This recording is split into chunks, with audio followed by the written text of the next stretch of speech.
FM radio leader, KAAA, KZZZ, and we've got about 6 minutes left. Okay. Anybody wants to give a call? Please do. Yeah, we're People here used with to be State chatty Senator. when I was in a city. Well, you know, radio goes like grease lightning. You know that is a... I know that. I know that. Let's talk a little about all the anti-Semitism. You know, Dr. Schiff and I are both Jewish, both from New York.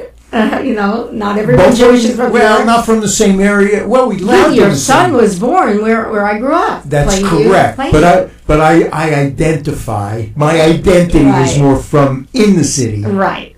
And so with everything that's going on, I tell people this is the world my parents warned me about. Because we grew up in, you know, post-World War II, relatively peaceful. And my father, God bless him, would always say, Hildy, it's always there.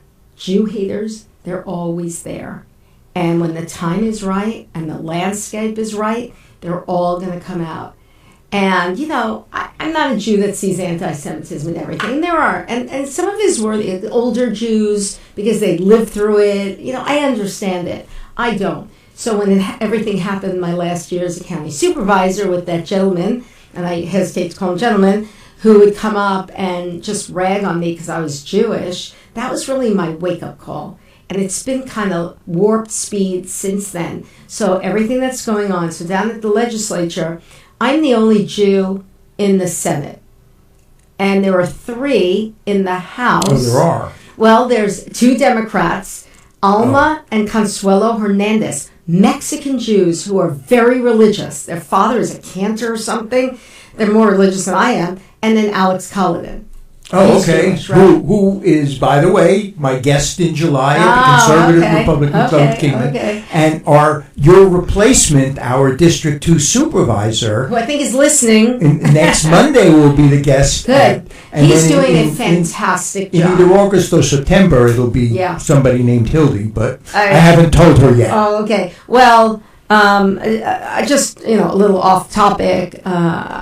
I'm really glad. I think that because he brings a whole different kind of experience in business and finance, that Rich Letman is really what we needed right now. He can really drill down into the budget, and he did. I haven't watched it yet, but everyone's telling me that I have to watch it. In fact, I was at the CRRW meeting, and David Diaz, the council member from Lake Havasu, got up and said, you know, you got to watch this, and we want to thank Supervisor Letman because he just killed it. He asked the right questions. He's my guest next week. All right. Oh, good. Okay. But anyway, I don't want Rich to get a big head. You know, I don't want him to do that. But you know, I'm glad that we have a very eclectic now new board.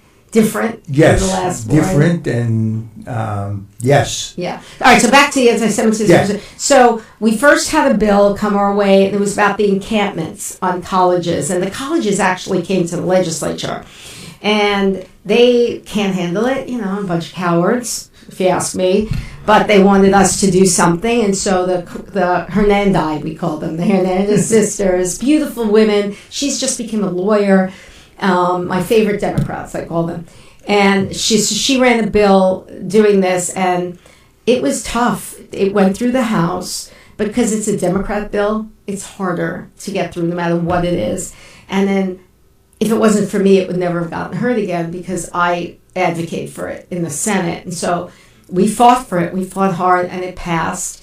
And the governor signed it, which people were surprised. But I think, you know, AIPAC, I think there was a lot of other reasons during election year that, you know, makes sense to me. And the next bill was this anti-Semitism in schools, in learning. And that one was a little bit more, you know, difficult because it's always the First Amendment. And then you got Turning Point. And you think, what a Turning Point? Well, that was the encampments. I'm so sorry. The encampments, Turning Point got involved because they say, you know how they have their canopies up and they come. They thought, you know, because they think that they're the ones who are oppressed and that they were going to come and tear down the Turning Point stuff.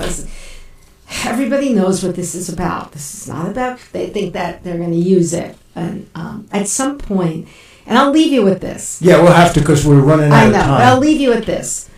My takeaway from my experience down there is that everyone's minimizing it. anti-Semitism. And when I bring it up and I say something on the Senate floor, invariably a Democrat will say, we're against anti-Semitism. Well, of course we are. It's horrible. But what about the Native Americans? And what, so they're still consciously or subconsciously minimizing the problems of Jews. I can feel it. Oh, absolutely. And I'm much less, from a religious aspect, I'm not religious at all. Yeah, but you're still a Jew. That's I what we tell people. They'll still cut your head off. Yeah, and I definitely, and I feel it. I feel the increase since October 7th. I really do. And this last one, again. So if there's ever a time, the argument from the people on the right, who I think are worse anti-Semites than anything else, the right. They'll say, look, how can you be America first and still support Israel? That's what they say. They'll say, this isn't about Jews, this is about Israel. But listen to what that lunatic said, right? We're running out of time, and this clock always cuts me off early. Well, so I just want to say thanks for coming. Of course, we'll always have you here. And thank everybody for listening. And we will have Supervisor Letman here.